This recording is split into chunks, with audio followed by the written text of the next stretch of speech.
नमस्कार, जय माता दी। स्वागत है आप सबका अंजूस किचन में। और आज हमारे किचन में बनने जा रहे हैं दिवाली के लिए स्पेशल मसालेदार लेयर वाली नमक पारे। तो कैसे बनेंगे ये नमक पारे, चलिए चलते हैं अपने किचन में और बनाते हैं लेयर वाले नमक पारे।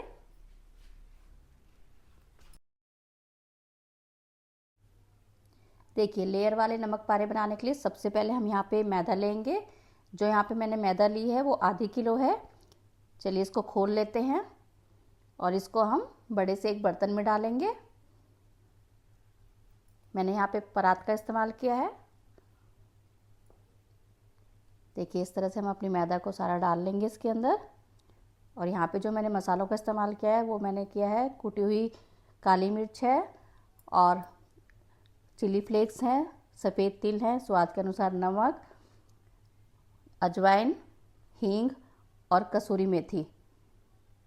सबसे पहले हम यहाँ पे हींग डालेंगे।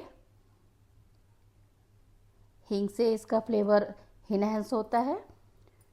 और जो अजवाइन हमने यहाँ पे ली है उसको इस तरह से हाथों की सहायता से अच्छे से क्रश करेंगे पहले।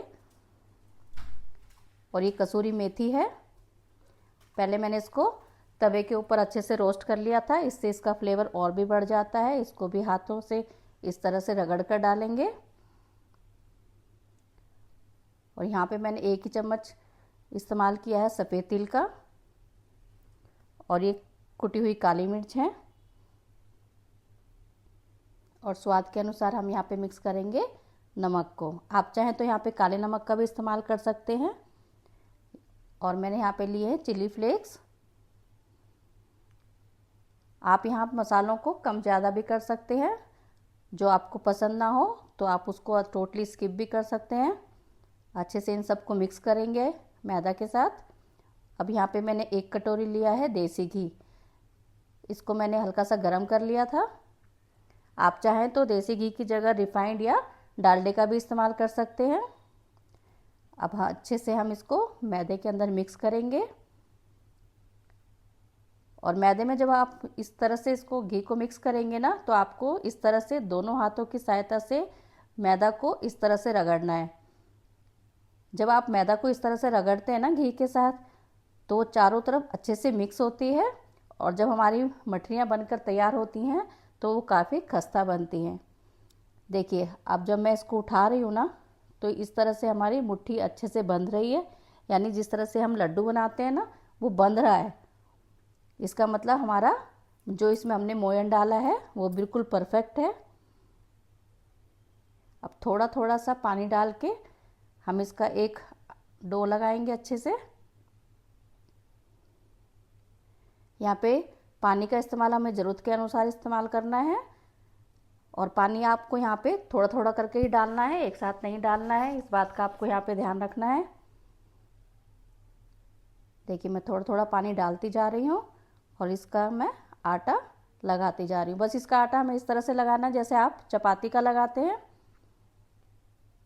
बस ये समझ लीजिए जैसे आप चपाती का आटा लगाते हैं ना, उससे थोड़ा सा हमें इसका टाइट रखना है। और जो पानी का इस्तेमाल मैंने यहाँ पे किया है, मेरा जो पानी है वो बिल्कुल नॉर्मल है। देखिए, आटा हमने अच्छे से लगा लिया है। देखिए, जब मैं उंगली से इस तरह से प्रेस कर रही हूँ तो उंगली हमारी अच्छे से अंदर जा रही है।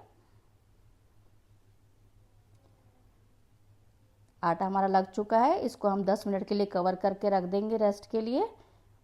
और 10 मिनट के बाद इसको हम दोबारा से एक बार मस लेंगे। और 5 मिनट के लिए दोबारा से हम इसको कवर करके रखेंगे। और तब तक हमारा आटा सेट होता है, हम अपना साटा बनाएंगे। यहाँ पर साटा बनाने के लिए 2 या 3 चम्मच हम यहाँ पे मैदा का इस्तेमाल करेंगे।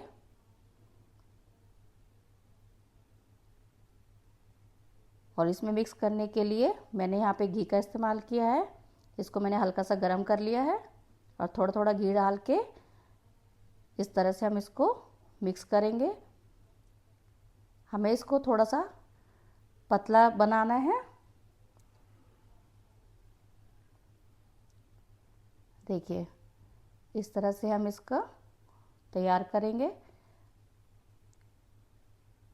अभी ये थोड़ा सा टाइट लग रहा है मेरे को। इसमें थोड़ा सा घी अभी और इस्तेमाल करेंगे हम।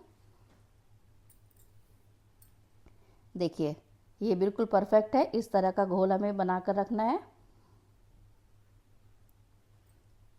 अब अपने आटे को भी देख लेते हैं। आटा भी अब हमारा यहाँ पे अच्छे से सेट हो चुका है। दोबारा से इसको एक बार मस लेंगे और जैसे आप चपाती के लिए लोई तोड़ते हैं ना, बिल्कुल उसी तरह से लेकर हम इस तरह से चकले के ऊपर रोल आउट करेंगे दोनों हाथों की सहायता से। और इसको इस तरह से बीच में से 2 या 3 भागों में इसको काट लेंगे। और जैसे चपाती के लिए आप लोई बनाते हैं ना, सेम उसी तरह से हमें इसको बनाना है। मतलब आप ये समझ लीजिए जैसे आप चपाती बेलते हैं ना, सेम उसी तरह से हमें इसकी चपातियाँ बेलते जाना है।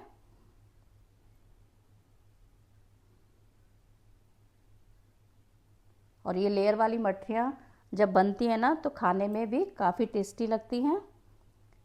दूसरी तरफ मैंने कढ़ाई में तेल रख दिया है गर्म होने के लिए।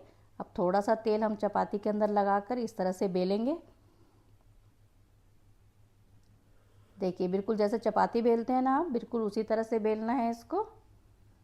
बस आपको ध्यान यहाँ पे रखना है कि ज़्यादा मोटा नहीं बेलना है इसको, क्योंकि हमें इसकी परतें तैयार करनी है।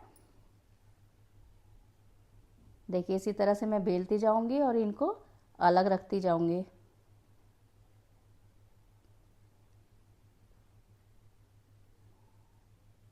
देखिए हमारी ये बिल गई है अच्छे से। अब हम इन्हें जो साटा तैयार करके रखा था ना, अब इसको अच्छे से रोटी के ऊपर फैलाएंगे। चारों तरफ हमें इसको अच्छे से फैलाना है। साटा लगाने के बाद अब हम यहाँ पर मैदा छिड़केंगे और दूसरी रोटी उठा के इसके ऊपर रखेंगे। अब दोबारा से हम इसके ऊपर साटा लगाएंगे।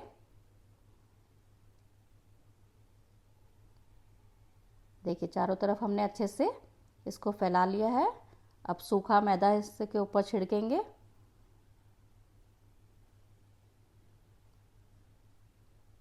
अब तीसरी रोटी हम इसके ऊपर रखेंगे। अब तीसरी लेयर के ऊपर भी हम साटा लगाएंगे अच्छे से।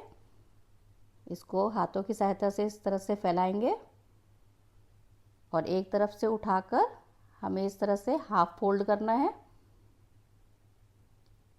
फिर दूसरी तरफ से भी हमें इसको परत को पहली वाली परत के ऊपर रखना है और यहाँ पर भी हम साटा लगाएंगे।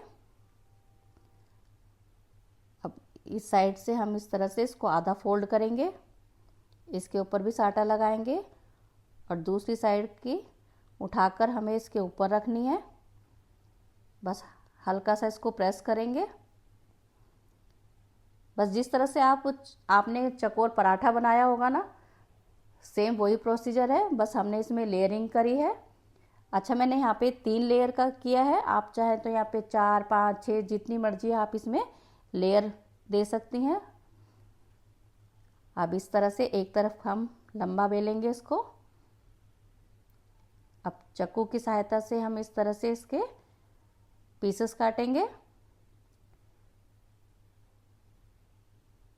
आप साइज अपने हिसाब से काट सकते हैं। देखिए कितनी अच्छी परत आई है इसके अंदर। इसी तरह से हम काटते जाएंगे। जैसे नमक पारे की शेप होती है, सेम वही शेप हमें देनी है इसके अंदर। देखिए ये हम काट के तैयार कर चुके हैं। अब दूसरी तरफ हमारा तेल भी अच्छे से गर्म हो चुका है। अब एक एक करके हम इसको इसमें डाल लेंगे। अच्छा अब यहाँ पे तेल का भी टेम्परेचर आपको ध्यान रखना है कि ना तो ज़्यादा लो होना चाहिए और ना ही ज़्यादा हाई होना चाहिए। हम इनको जब फ्राई करेंगे ना तो मीडियम फ्लेम पर करेंगे। अब देखिए डालने के बाद मैं इसमें कोई करछी नहीं चला रही हूँ, मैंने हाथों की सहायता से इस तरह से हिलाया है। अब जब इसके ऊपर गोल्डन कलर आ जाएगा ना, तब हम इनको पलटेंगे। देखिए कितनी अच्छी लेयर आई है इसके अंदर। एक एक लेयर अच्छे से खुल चुकी है। देखिए देखने में भी कितनी सुंदर लग रही हैं ये, और जितनी ये देखने में सुंदर लग रही है ना, तो उतनी ही ये खाने में भी स्वाद है आपके लिए। देखिए दूसरा बैच भी हम यहाँ पर डालेंगे।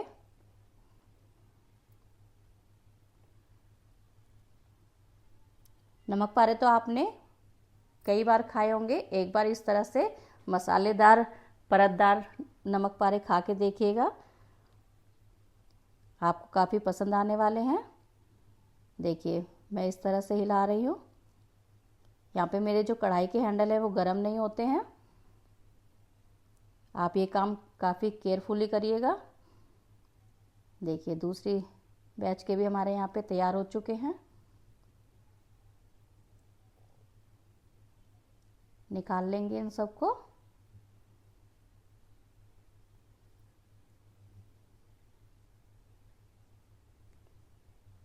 और ये खाने में इतने स्वाद देते हैं ना, मेरे बच्चे तो इनको बनते बनते ही खा जाते हैं, रखने की तो इन्हें नौबत ही नहीं आती है। देखिए तीसरा बैच भी हम इसी तरह से डालेंगे।